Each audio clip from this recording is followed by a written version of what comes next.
মহান স্বাধীনতা ও জাতীয় দিবস উপলক্ষে জাতির বীর সন্তানদের প্রতি শ্রদ্ধা জানিয়েছেন রাষ্ট্রপতি মোহাম্মদ শাহাবুদ্দিন ও প্রধান উপদেষ্টা ডক্টর মোহাম্মদ ইউনূস। ভোর ৫টা ৫০ দিকে রাষ্ট্রপতি এবং ৬টার দিকে প্রধান উপদেষ্টা সাভারের জাতীয় স্মৃতিসৌধে শ্রদ্ধা জানান। পুষ্পস্তবক অর্পণ শেষে সেখানে কিছু সময় নীরবে দাঁড়িয়ে থাকেন তারা।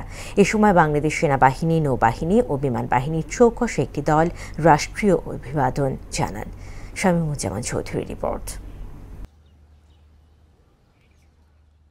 মহান স্বাধীনতা ও জাতীয় দিবস উপলক্ষে জাতীয় স্মৃতিসৌধে ৭১-এর বীর শহীদদের প্রতি শ্রদ্ধা জানিয়েছেন রাষ্ট্রপতি মোহাম্মদ শাহাবুদ্দিন। ভোর ৫টা ৫০ দিকে রাষ্ট্রপতি এবং ৬টার দিকে প্রধান উপদেষ্টা স্মৃতিসৌধে ফুল দিয়ে শ্রদ্ধা জানান। পুষ্পস্তবক অর্পণের পর কিছু সময় সেখানে নীরবে দাঁড়িয়ে থাকেন তারা।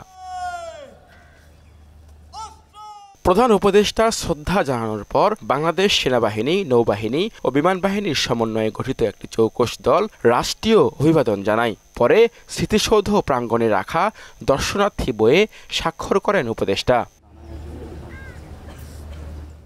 প্রধান উপদেষ্টার পর উপদেষ্টা পরিষদের সদস্য, বীরশ্রেষ্ঠ পরিবার, বিদেশি কূটনীতিক, যুদ্ধাহত মুক্তিযোদ্ধা এবং বীর মুক্তিযোদ্ধারা পুষ্পস্তবক অর্পণ করেন।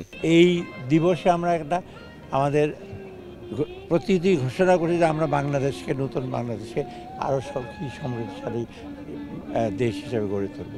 সবাইকে নিয়ে একসাথে এগিয়ে যাওয়াটা হচ্ছে একটা বড় জায়গা আমাদের জন্য, আমি মনে করি। আরেকটা হচ্ছে যে নির্বাচনটা সুষ্ঠুভাবে করে দেওয়া, জনগণের প্রত্যাশা পূরণ করা।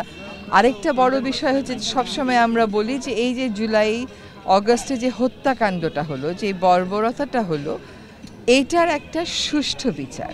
এ সময় ২৪-এর গণঅভ্যুত্থান ৭১-এর স্বাধীনতাকে রক্ষা করেছে বলে মন্তব্য করেন স্থানীয় সরকার উপদেষ্টা আসিফ মাহমুদ সজীব ভূঁইয়া। ২৪-এর গণঅভ্যুত্থান আবার একটি রক্তক্ষয়ী গণঅভ্যুত্থানের মধ্য দিয়ে ৭১ অর্জিত স্বাধীনতাকে আমরা রক্ষা করার যেই কঠিন লড়াই, সেই লড়াইয়ের একটা অন্যতম ধাপ হচ্ছে ২৪, এবং এই স্বাধীনতা সামনের দিনগুলোতেও বাংলাদেশে থাকবে।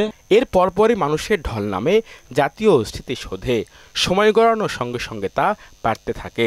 বিভিন্ন রাজনৈতিক দল, সংগঠন ও সাধারণ মানুষ জাতীয় স্মৃতিসৌধে পুষ্পস্তবক অর্পণ করে মহান মুক্তিযুদ্ধের বীর শহীদদের স্মরণ করেন। লাখো শহীদের রক্তের বিনিময়ে পরাধীনতার শৃঙ্খল ভেঙে মাথা উঁচু করে দাঁড়ানোর দিন আজ। আগতদের একটাই প্রত্যাশা, আগামীর দিন হবে সুখী, সমৃদ্ধ, উন্নত ও নিরাপদ বাংলাদেশ, যে বাংলাদেশে সামাজিক নিরাপত্তা নিশ্চিতের পাশাপাশি থাকবে না কোনো বৈষম্য। সাভারের জাতীয় স্মৃতিসৌধ থেকে শামীমুজ্জামান চৌধুরী, মোহনা সংবাদ, ঢাকা।